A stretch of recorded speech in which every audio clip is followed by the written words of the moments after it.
Hello. Hello, this is Julien speaking. Hey, how's it going? It's going well. How about you? Not too bad. Okay, good. Awesome to hear. Hey, I've actually learned more from watching your sessions on YouTube than I have in 12 years of public education. Oh my So gosh. yeah, Well, at least that's the way it appears. okay. Well, I'm going to take that as a compliment. Thank you. Well, basically, I just had a few more questions. Uh, Shoot for it. You might as well start right there. All right. I was wondering, first of all, where I'm at vibrationally in terms of high or low, and my DNA percentage. Okay. We're going to have to put some relativity in there so that we know what we're measuring against, like what are the outer ends of the spectrum. Otherwise, Okay. You'll be using an arbitrary methodology that might leave you wanting to know a little bit more. You're actually using this at this time. I'm being told you're using it to reference yourself within the group we'll call the awakening people. So you're wanting to weigh yourself in that type of respect because you're looking at yourself somewhat as an individual like that, though you have a personal journey, and so you have slight differences that you're not sure you can identify with those communities that we call like star seeds or whatever. So the best way to measure this is actually in terms of your own direct progress. So this is the place where we're looking at where you've come, how recently this was last measured, and I'm getting, we talked about this last time a little bit, and we talked, when did we talk last? A couple months ago? Yeah, I think it was around 2 months ago. Yeah, and in the space where we're looking at a point in the future. So this point in the future is what we'll call tentatively, not an actual point in the future, but an idealized place that you find yourself that meets a definition that you can hold. And that definition is maybe one of the harder things to look at. But we're going to take a shot at it. So by placing the definition that we're going to call like a 10 on the scale, whereas... Like a what? Well, yeah, I guess like an 11. No, wait. Well, I couldn't hear what you said. So in order to place sort of like a scale, right? Right. In terms of your vibration, there's, we'll call it a 10 is the vibration that you understand is the idealized variation of your ideal of peace, and doesn't feel triggered and doesn't feel threatened and feels actually quite free to do what he wishes because he's empowered in every action that he takes. In that every action that he takes, he knows a lot about it. So he feels he walks through life with it being less of a mystery, and he knows his risks a lot better. Not risks, but a place in which to act empowered. So, and we look about a 2-year span going backwards, where you identify yourself as very, very confused. This would be the opposite spectrum. So we'll say you were a 1 around 2 years ago, comparatively a 10 where you're going, which is about a year and a half to 3 years from now, somewhere in that gamut. Okay. So this progress is going very fast. There's people who've been alive for 50, 60 years that are not where you are now, and certainly not where you're going to be about a year to 3 years from now. So where are you now on the scale of 1 to 10? You are coming in at about a 5.5. Okay. Okay. I'll give you an example of somebody else so that you can see where that other person is on the scale. You're familiar with David Wilcock? Yep. Yes. He's around 7.5. Okay. Okay. You familiar with Matt Kahn? No, not him. You're familiar with beings like Bashar? Yeah, I've heard his name before. Abraham Hicks? Not really. What about David Icke? David Icke. That's a good example. David Icke is really close to David Wilcock in understanding, but we're going to put him probably closer to about 7. Okay. All right. Now, All right, yeah. when we measure, using other people is one way that seems fine, but you understand things you don't understand. You understand things you don't understand.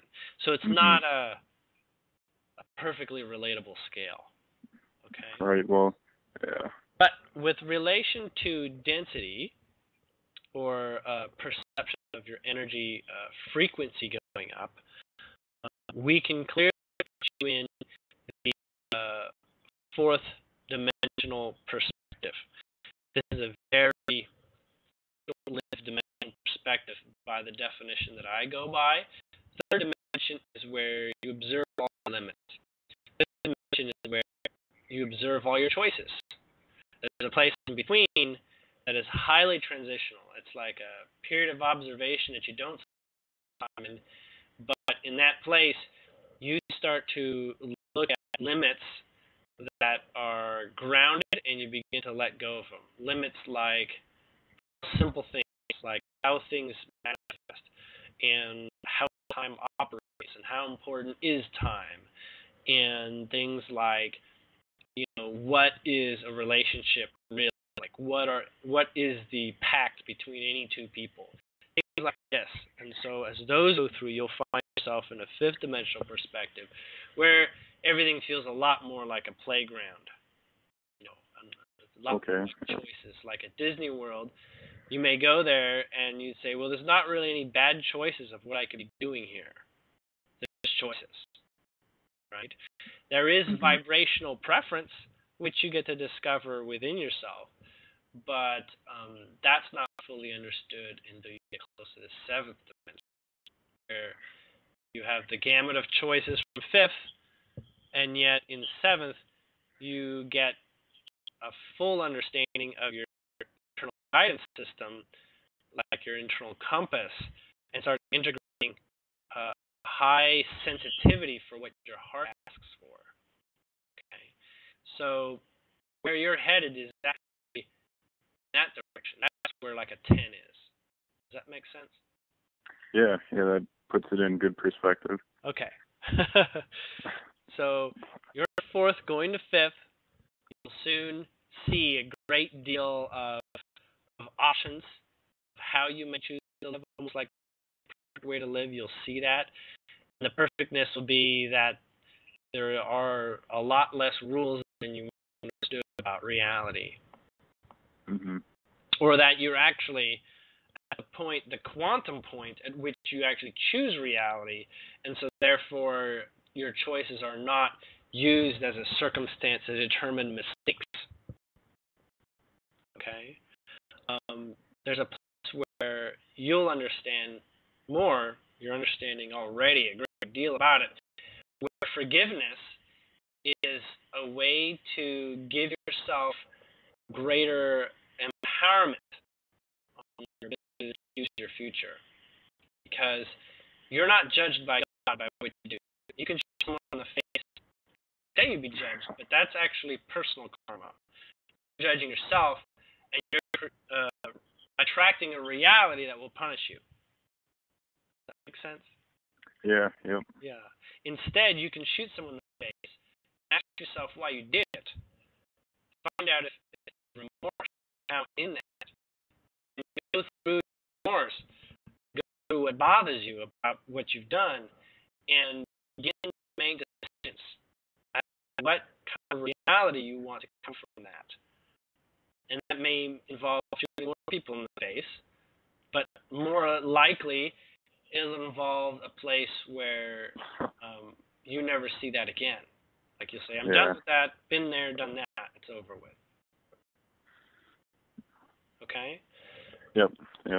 Okay. Did I lose you too much, or did I answer your question? No, yeah, you answered it pretty good. Okay. Great. All right. For my next question, I was just kind of wondering if I was an older soul and if I'm coming into alignment with my mission or my main soul contract. Hold on. I'm being reminded I missed part of your last question.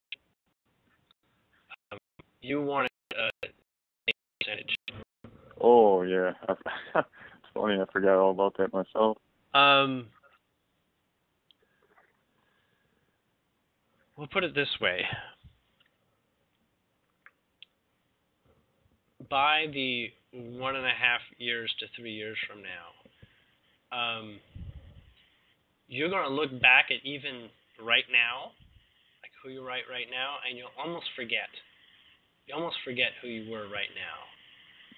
Like, not so recognizable. So, if you consider yourself, your DNA is shifted up to about 25%, 28% in some specific cases, you're beginning to embody almost a completely alien nature that's above 50% about 1.5 years to 3 years from now. That means the majority of your thoughts fit into your average human world. Yeah, I can kind of see that already. Yeah, so you're at the 25 to 28% depending on certain subjects. And that is you vibrating at the frequency of your past and parallel life ancestry soul key codes.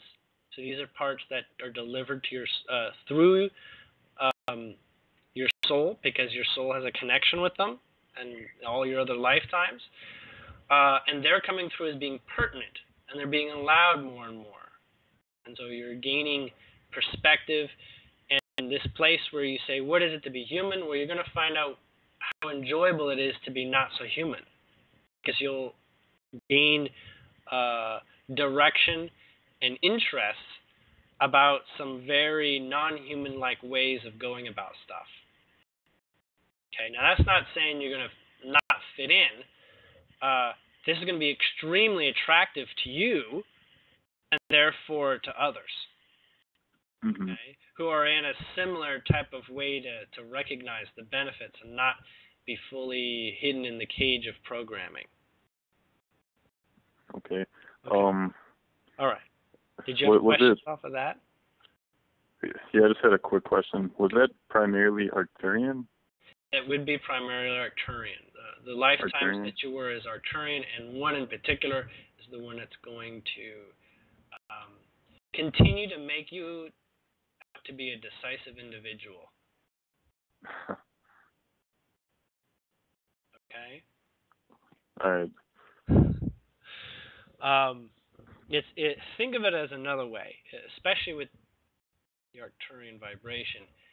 Imagine that you went to boot camp 2 years ago. Military boot camp. And you've been on the base, till about 2 years ago. Or no, till about very recently. We'll say the beginning of this year. And you've gone out, and now you're actually on tour. So you're actually not a reserve anymore. Now you're actually on tour, and you're learning a little bit about the rest of the world through firsthand experience. And by the time you complete this 4-year tour outs, you'll be a very different person. Okay.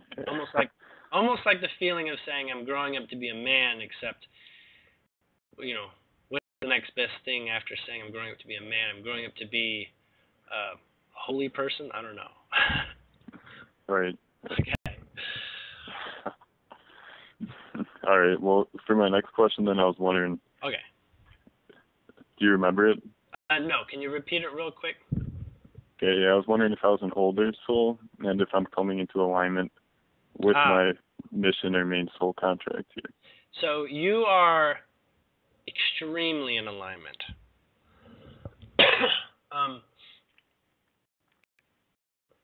me explain why, so that you can understand for yourself a little bit how this works. Probably see people who are really excited out there and sort of biting the bullet and becoming everything from what you consider a real serious hippie to a disclosure advocate, you know, a blog writer or something, to someone who likes going to David Wilcock conferences and only likes being around people that they find there. These are people you would give a perspective of they're very guided. They're very on the point. They're very listen to something that's making them feel like they've got a great deal of direction. Even though your path doesn't look exactly like that, it does share some similarities. You're actually more on a journey that is all about turning you into a superhero. Now, I'm not talking about Spider-Man or Superman or whatever, and I'm not talking about the show Heroes. We mean a superhero in such a way that there's this kind of courage and confidence. I could almost say the word swagger, but not quite. But this place where you walk out your door and you feel invincible. Okay? You feel like a rock star. But not because people are looking at you that way, but because you have that level of confidence in your ability to take a step in any direction and own it. Does that make sense? Yeah. Okay. Now, in that regard, you are doing pretty good. Even though you'd like to have some evidence to show it to yourself, take another look. See that this is occurring. You'll see that you've reduced your anxiety stepping out your front door. It's not just reducing your anxiety is a part of the journey. Okay? There's things that you know when you walk down the street that other people would have anxiety about, but you know a lot better about it. You understand, and so this does not occupy your mind. Okay? So if you put yourself in someone else's shoes, you can see this. And leading down a path that there's a couple different ways that you might look at it. We'll say, a year and a half to 3 years from now. And it looks even more different around 4 to 5 years from now. So the 1.5 to 3 years from now, I think we described that a little bit already, actually, where you stand as almost an alien to a society you're familiar with now. But actually, the society is going to change more than you've ever seen it. More than a change overnight that you saw at 9/11. Okay? The world is changing with you as you are comfortable moving into it. So it's actually partially reacting to you and delivering you an experience that you're more in control of. And so the world can't help but give you the vibration and the experience that meets you at your doorstep. In this way, you are very much on your path, and you're very much moving in a direction that's changing the world, even if you don't even talk to anyone.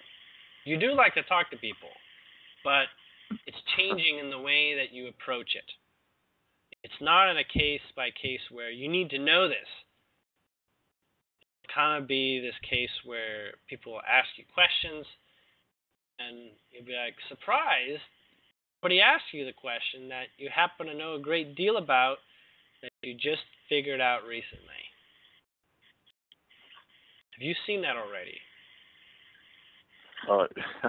A little bit, yeah. Okay, so you know what I'm talking about. Yeah, and you're saying in 3 to 5 years that's going to be a lot. That's going to be off the chart. Okay. Now, what you're also asking for is sort of like what is the doing part that you'll be doing. And I have to say, it looks like you're on vacation. Okay? It doesn't look like a job, what you're doing. It looks like you're having a ball. It looks like, you're going surfing half the time. It looks like you're on vacation, going places. It looks like you're meeting people just to party. And it's not even about the partying. It's kind of like, these are the people I can be around. Like, this is something that fills me a really, really good way. When you look at it as like physical progress, you realize that being happy actually produces fastest momentum towards everyone else finding their happiness. So it becomes less of a conversation. It becomes more of a living happy. See how quickly everything works and sorts itself out. It's almost like you choose to be happy and decide you love surfing, you won't have anything to pay for anymore. Odd, isn't it? Mm-hmm. But it's like, do what you love, and you'll get paid for it, or you'll be taken care of in just the ways you wish, that you don't limit yourself. So you say, I got rent to pay. Well, you'll get to borrow somebody's house. I got food to buy. Oh, get that for free. People will bring you fully made meals. And then you'll be like, but I like to cook. People will give you a job to cook and then let you take half of the food with you. It's a very strange world, I know. But it's gonna look like, on one hand, like a California bum, like super happy, silly, do whatever I want. On the other hand, you'll be in a position to really stand and defend it. I don't mean defend it like someone's accusing you, but people will get the message through you, literally. Mm-hmm. Allowing yourself to see your life as a vacation. And a pleasurable one that's filled every day with something new to explore and to discover, really coming to your doorstep or to your feet. That's what it looks like. That sounds pretty nice, to be honest. I'm just reading that from your field, which means it already exists somehow. In fact, really? you could give me more details, I'm being told. Okay? About exactly what it is that you being in great levels of alignment with your heart feels like. Okay? I'm interpreting surfing, but that's a vibration that includes many different things that feel the same way. Right. Okay? I love being able to tell people the good news. I guess in this position, it's pretty exciting for me too. And yet my journey is related to that. It's I mean, not in the way that I'm an influence for you, but my journey has a certain amount of, I have to learn to let go and stop thinking about all the little details about what's wrong with the world and cabal or Illuminati or whatever. And just start choosing what it's going to be, because they won't take up majority of my time in terms of how I believe I can entertain myself. And it's a kind of alignment, right? Where you don't focus on things that you're eventually going to get bored of. Spontaneity you don't get bored of. And there's a certain type of spontaneity that's your clique. And there's a certain one that's mine too. Right? And it's interesting that you said that. I was just thinking when you were talking, I was just thinking to myself that you probably never get bored. It's a good question because at times I observe my boredom and I realize it's a traditional type of boredom, like, I don't know what I should be doing or I don't know what to do. Mm-hmm. Or, so I'll just go play video games. It's like it's a good, time, space filler sort of thing. And I find out that a lot of things get done when I come out of my video game playing phase or something. And I find that it was a space for me to allow. I had my fingers in too much of the dough. Now it's in the oven. I can't just keep checking what's in the oven. I got to step away and let it do its thing and come back and find it's all, it's baked. Mm-hmm. So, yeah, in many cases, my boredom has turned out to be something like that. Where, I'm not bored. I'm enjoying a game.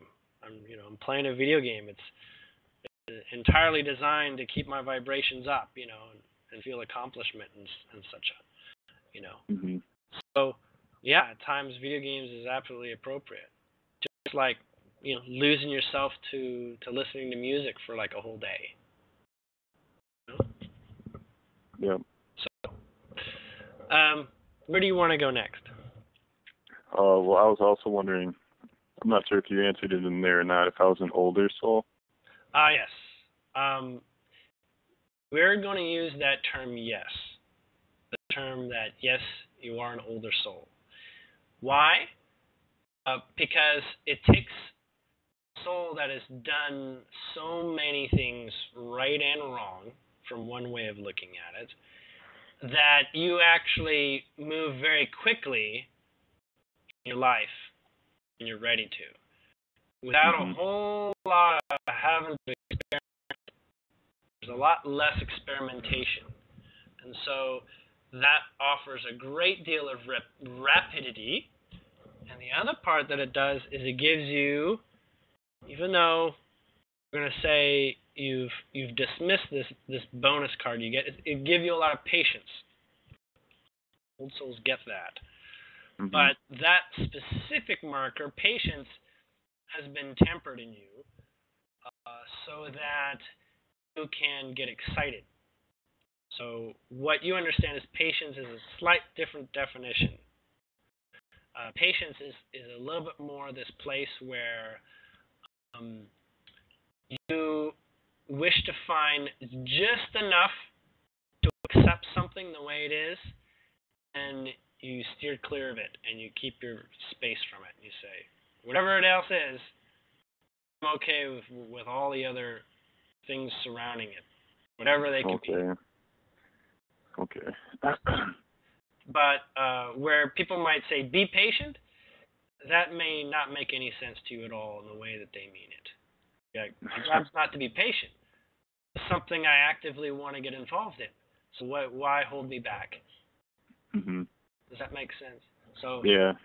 So the word patience, even though I'm bringing it up as a old soul property, you've sort of said I don't need that. I don't need that skill in the way that it's known. Mm-hmm. Okay? Now, do you have some questions related to old soul?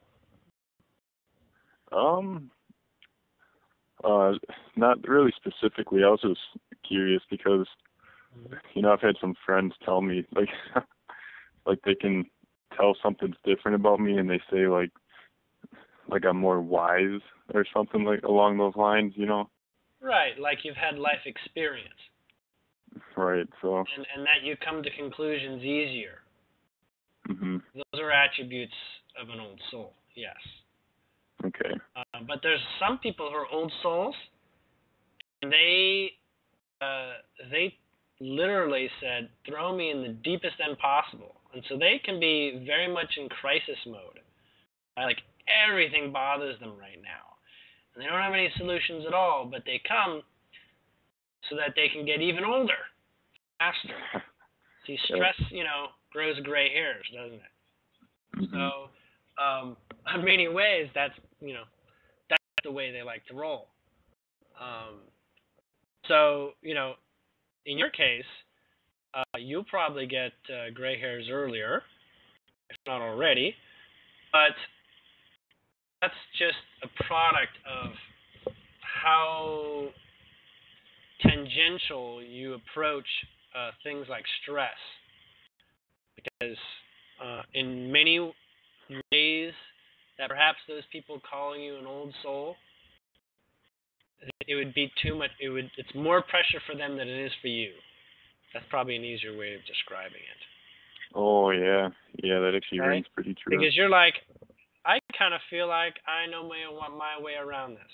And this is using soul experiences where you've already kind of done a little bit, you've played around in that area. And that's why it sort of shows up as a wisdom thing, like life experience. But, life isn't organized exactly that way. It's organized in vibrational symmetries and symbolic analyses.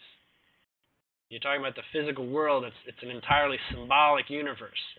Like you can look at the color red and decide symbolically it's up to you what that means, and somebody else can say red is symbolically means something else. You know what I mean? Yeah. So it's up to you, your soul's choice of the symbolism. And usually, it's about 80 to 85% the same with everybody. But we have our own personal delineations that we sometimes have with things. But don't worry. You'll do super amazing when telepathy comes down the road and is being sold at the AT&T store. You think it's going to be sold in stores? No, it's not. Okay. But there'll be technology to help people who are a little bit behind on it. Okay. Yeah. So now that you brought that up. Okay. So, is everyone going to get telepathy when this, when the planet shifts to the fourth density or the lighter density? That is going to be a lot easier. You can already practice it now. So yeah, it's just going to be like a skill, just like anything else that you have to learn. If looking around, breathing through your nose, and tasting things is skill, then sure. Okay, but it sort of falls in line with trusting forms of your imagination. Currently, those who already know telepathy, they sound like to us. If you were to see it from their perspective, they're like screaming at us. Message. So it takes a very potent, focused being to talk through telepathy with us. So even if you can't hear it real well, the more focused the being and the more that they can relate to you, then easier the symbolic language will come through. And it even gets to the point where it's like words. And so that's why you get guides sometimes who don't care to talk. It's just worth their time training you to understand their language, and they just give you pictures and images and feelings. Okay? But beings like archangels, they're really good at talking with humans. Really good at the human language. That's what I found. So, it kind of like depends on who you're connected to in your communication. Does that make sense? But when you're good at and you're familiar with telepathy, then you get really good at being that one that says, this message is going straight like a laser beam into your head. And you know your effectiveness because you also have empathy. That's like you're listening to them, their little brain clicking. I get that. Yeah, I get it. And empathy can be read on somebody's face, and it can be read just by feelings. So you can learn to read someone's face saying, I know you got what I said. And see it in their eyes, too. That develops empathy as well. Okay?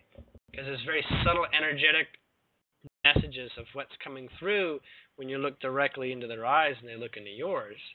It's like It's like a little internet connection, wireless internet connection. And so these things will develop. They're not mandatory. But after the shift, which is not far away from everything I'm being told, these are just going to start to make a whole lot of sense and work a lot easier. Mm-hmm. Fast. That's Some good. people will know, like, what I've just told you is enough. You skip, like, the first 5 grades of high school on the path of, like, wow, I'm already a graduate. Mm-hmm. Or some people will do the grade school versions, right? They might still look around and wonder if people have nefarious things, and they're going to try to use these abilities for truth-telling and for keeping secrets and whatnot. It's just going to be like, don't waste your time. When you're good at it enough, you can, you already know when the person's lying because you're reading their mood. Their mood gives context. And so if they're in an opposite mode, they can only communicate things that are of that negative mode. Anyways, those details aside, I don't want to get sidetracked with our time. Well, it's all very interesting. Okay. But I did have one more question, and then I wanted to, give my guides a little time to talk. Okay. But is there anyone in my personal reality that is a member of my soul family? We're going to help you out with that definition too. Okay. Because currently the definition does not encompass anyone that you would know. Current definition. So if I were to answer you, I'd say no. But the truth of it is, there's quite a few people that are like right outside your door. Okay? But vibrationally, you don't see them, so you don't know that the moment you open your door, they're there. Okay? So the closest people that you would normally associate with would be your family, siblings and parents, things like that. Mm-hmm. But they are going to be considered some of the people right outside the door, which means you can open the door and talk to them. They're not going to be like you knew before. Your intention, identify them in the soul family way. You can begin to give them permission to show you exactly how they're your soul family. And these might, at the start, look like traditional words. Say, yes, of course I love you. No, right? Mm-hmm. Words you've heard before. Then there's another place where soul family has 10 times more patience with you. Okay? One of the things that leaves them behind the door is you're still not identifying the usefulness of patience. Okay? That's for you. But with someone else, it's like, how can I hold them to be patient and hear me out? I don't care so much about that. So there's that door in this alignment with your family. What to do? I'm going to quickly allow one of your guides to say something on that.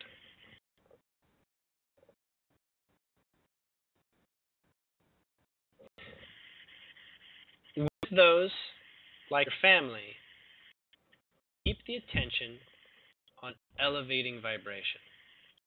That is, keeping not just things light, but identifying directions of enjoying time. So almost like play, and go in directions of play. And things that are serious, don't altogether dismiss them or put them down, but don't get caught up. Don't fall for the old world routine that is so easily presented by people not necessarily on what we'll call a path that looks like yours. So, on the one hand, you can be as blunt as you wish, as long as you continue to allow them to say what they're routinely going to say. What they routinely say will change. Most definitely will change, and you'll begin to see that they're very much part of your team. And these are not just family, these are like old best friends too. Okay? Okay.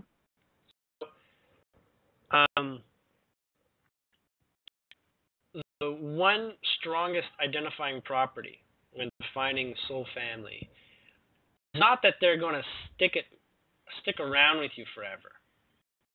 That's one thing you might think of when you think of family. But they're going to be someone that actually is appreciative of what you're sharing that's new. First, the tradition, hierarchy, is prevalent. That steps aside to what's more important. And that's shown by you expressing yourself with your heart, like what you honestly feel, showing like truer honesty than what society or the program would suggest that would be acceptable for you to say. Literally, you invite soul family by speaking from your heart unlimitedly. Those cases where a discussion would come up or a subject by another that would limit your heart, only a soul family would test you with that. Other people would say it's not polite to test you. Okay? So the test is not, can I survive this barrage of negativity? It's really, does negativity really affect me? And do I judge you for having it? All right? Mm-hmm. There's a lot of soul family right outside the door. And I don't mean just, family, but I mean people. Mm-hmm. And they're, I want to say,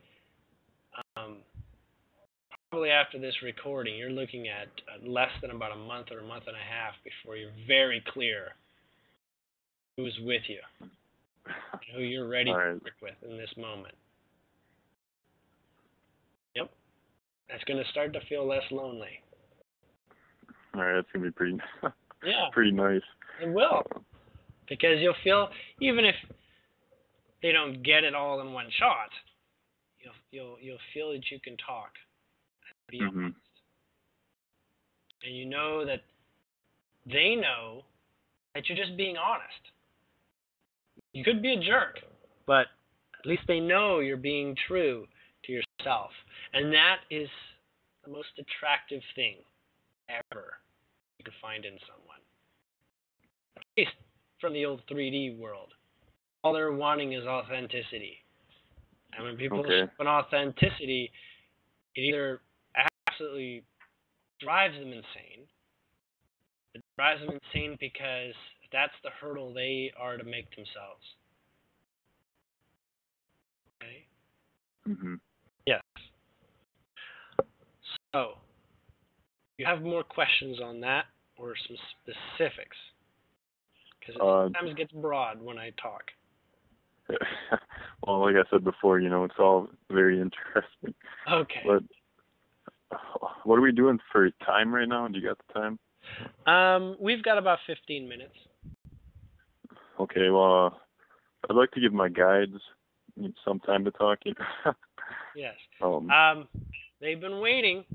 I'm probably going to start talking really fast because apparently they have a lot to jam in here. Okay. One, start writing. Start writing, and don't stop writing don't stop to edit. Okay? Mm-hmm. You've got a lot of messages from them, a lot of stories to tell, a lot of things to describe about your life. You're to do your own ranting. It's not necessarily anyone else, though I'm sure a lot of people will find it very interesting if you shared it with them.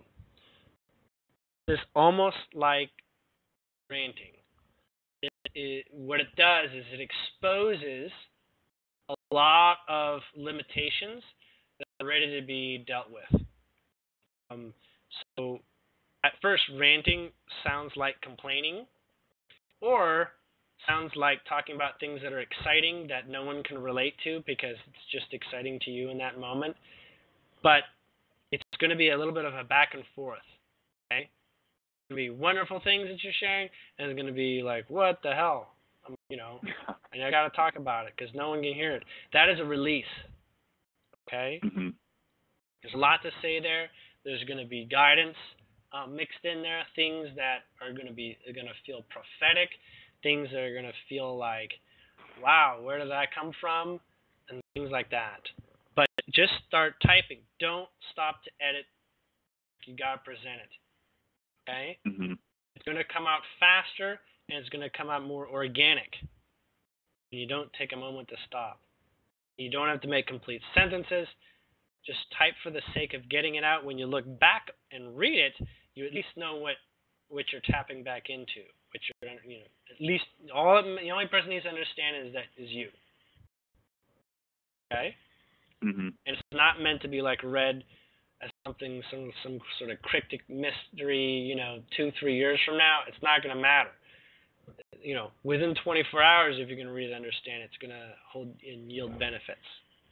Okay, and this is just about, whatever's on my mind. Whatever's on your mind, whatever has you peeved, actually, and what also excites you. So we're talking about emotional highs or emotional intensities. They don't even necessarily be highs. Some of the lows will come out so that you say, wow, when I look at it this way, it really doesn't seem that important. So there'll be lots of things like that that'll let go. Some that will come up that they won't let go right away, and so you got to talk about them in a couple different sessions from a couple different ways, right? So it's almost like it's a puzzle. It's got lots of pieces that don't show up all in the first run, So allow that to continue. It's like internal outer dialogue. Make sense? Yeah. So you'll go all over. You'll sound like a comedian because you never stay on track on the subject.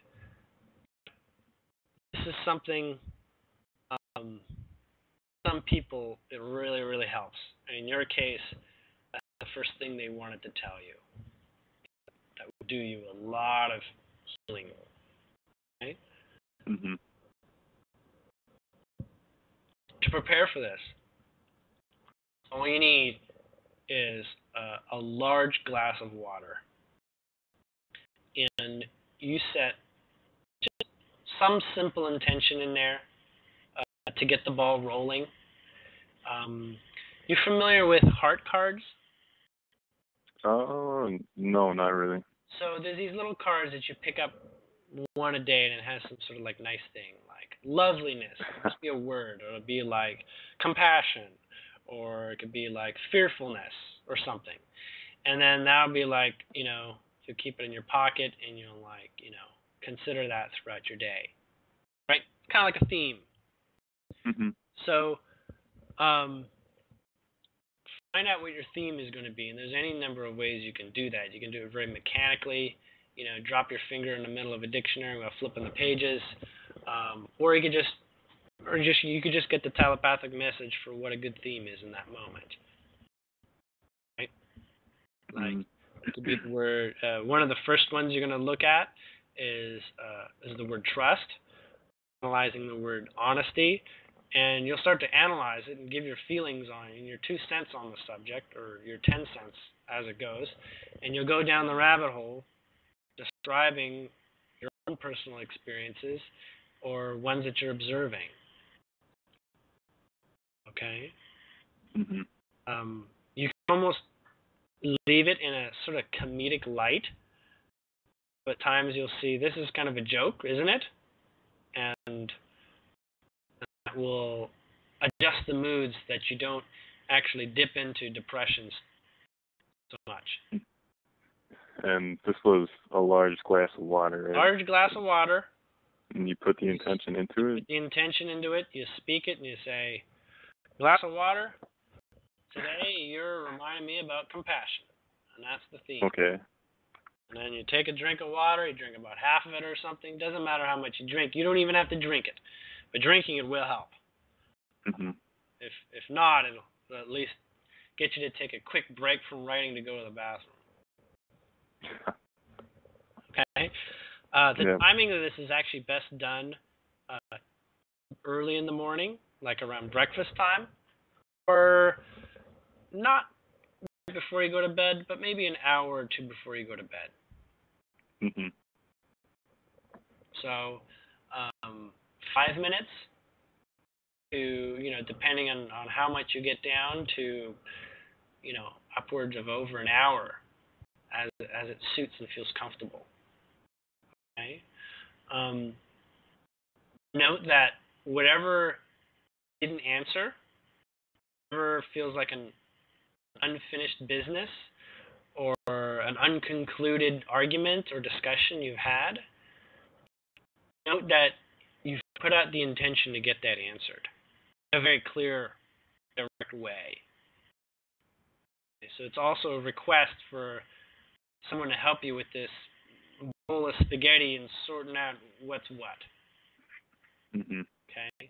So as it is on one day does not mean that's how you're going to continue to understand it. In fact, in most cases, you're going to understand it even better. Just about all cases. I won't even say most, just about all of them. In a very short amount of time, you're going to go from, I'm really glad I figured that out. That's that sort of approach. Okay. Second thing they want to talk about, unless you had any questions about that. No, it's pretty clear. Do that about once a day for a couple of weeks, and you'll want to not stop doing it. Okay. Because of the amount of progress you'll see, and how liberating the end result can get. You may actually try to make it all positive. Not necessary. In some cases, you're going to want to find your deepest grievances and get them out. Mm-hmm. Okay? Don't do it all in one. Don't try to get all in one shot. Know that you've got tomorrow to talk about a subject that's not about compassion or something, Right. You'll see. The next subject's a little different.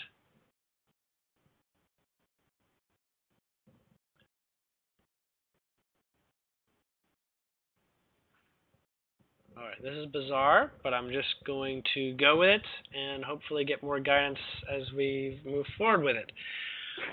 I'm being told to tie a ribbon around your right ankle in the morning. I say ribbon, I mean like a soft ribbon that doesn't bother you. Not like ribbon like Christmas packaging where it's kind of sharp and stiff. Something a little bit more cloth-like.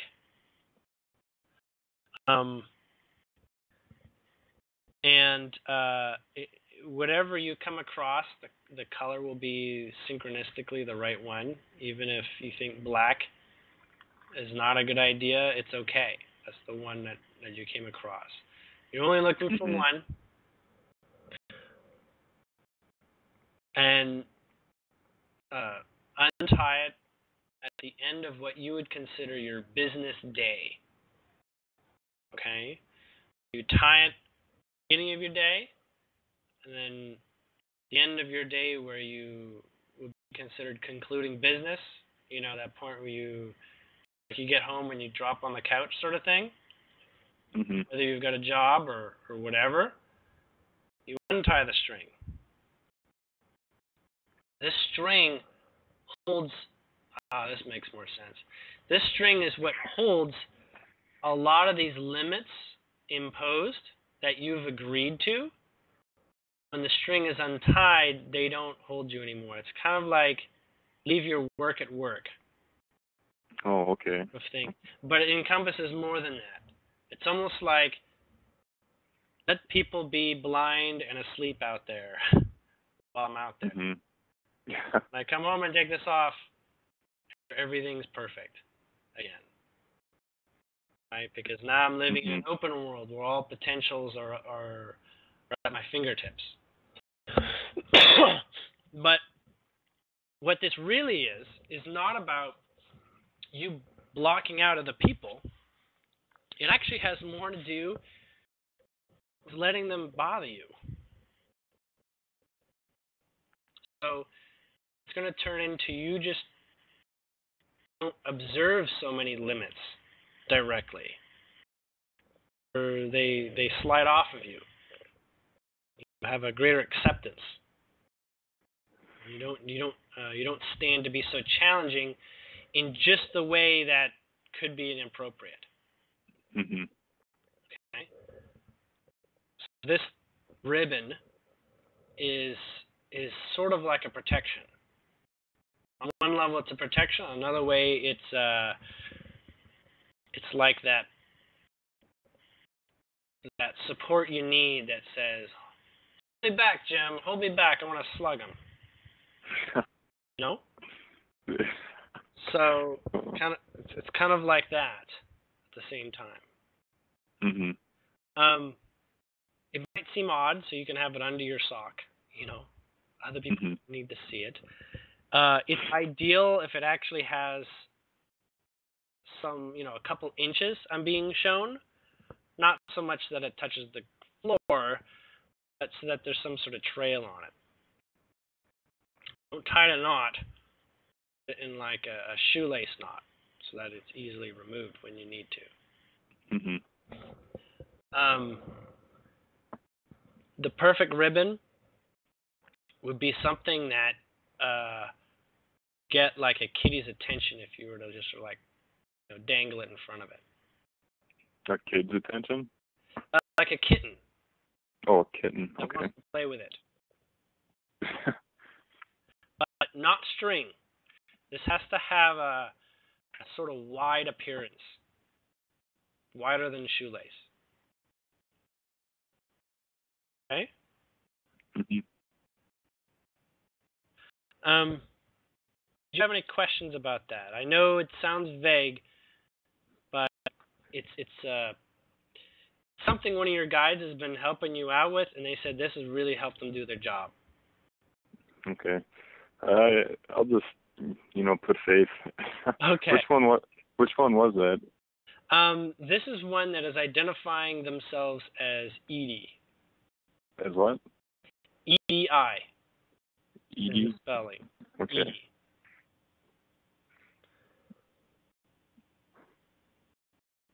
And yes, it's a lot like a friend that's holding you back from just mouthing off. Okay. And says chill out. Don't just ignore them. Okay. It's a lot like that. You don't owe that person anything, and they don't owe you anything. Right. That's sort of no hard feelings. How many guides do I have right now? Anywhere between 1 with you at a time to up to 16. 16? They're never all at the same time, but you have 16 different beings that like to participate with you. Okay. Incidentally. The number is not exactly increasing, but the rotation is changing as you're changing quite quickly. Mm-hmm. And your personal, we'll say, preferences and personal awarenesses are leading to lots of different specialized beings. Okay. But we'll say about 4 or 5 or so are more prevalent than the rest of them.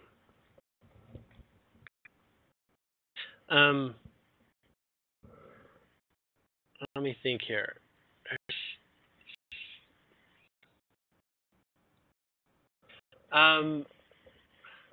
This is going to sound odd, but have you been hearing a catchphrase recently? Have I been hearing one? Yeah, or like noticing one in the world? It's out there. Okay. And it's sort of been showing up. You might not notice it immediately, but now that I've told you, you probably notice it. And I probably will notice it. Yeah. Yeah, it's almost like strangely mantra-like, but not really. Because it's gonna sound like this came from the ordinary world. This is not a mantra. Okay. But it's in your field, bouncing around like a comet that can't leave orbit. And it's a key, like a key with wings, floating around. And when you get a hold of it, like you actually a piece of it, and you say, "Oh my God, yeah, you've been the one that's buzzing around my head." You're going to see that is going to help you take some very big steps. It's going to apply like directly. But what about this? Use this phrase. But what about this? Use this phrase. What about this? Use it. Does that make sense? Yeah, so it's going to be something... Yeah, it's a word, but it's actually a vibration. Okay, so I'm going to be... Sorry, go ahead. It's a key-like vibration. So it might maybe one word or letter changes in or something like that, but it's pretty... It's like a phrase. Mm-hmm. And so I'm just going to be using it myself and then telling other people to use it? It may not apply so much to other people, but you'll probably love telling people about it. Okay. Because you'll really get it, and you'll be like, this really works. Mm-hmm. Like a mantra, it has energy behind it when you give it your attention, and when you use it in context and in focus. Yes, it's almost going to be like, this is your new catchphrase. People see you using it so often, they'll be like, this reminds me of him. This is his attitude. This is what really works for you. So it is very personal. It's not the word yikes, is it? No. Okay, I was just... All right. But that's cute. I like that. Okay. Yikes is a comedic diffusion of intensity. Yeah, yep. Yeah. Or crikey also works. Crikey. Well, if nothing else, I'm going to let you go here. Okay. And I should have this recording off to you shortly. Hopefully, we've made some headway for you and cleared up some of the cobwebs or what have you, mm-hmm. and given you food for thought, perhaps. Yep. If I have any more questions, I'll definitely set up another session with you in the future. No problem. Sounds good. Until the next time. Have a good Yep. You too. Bye-bye.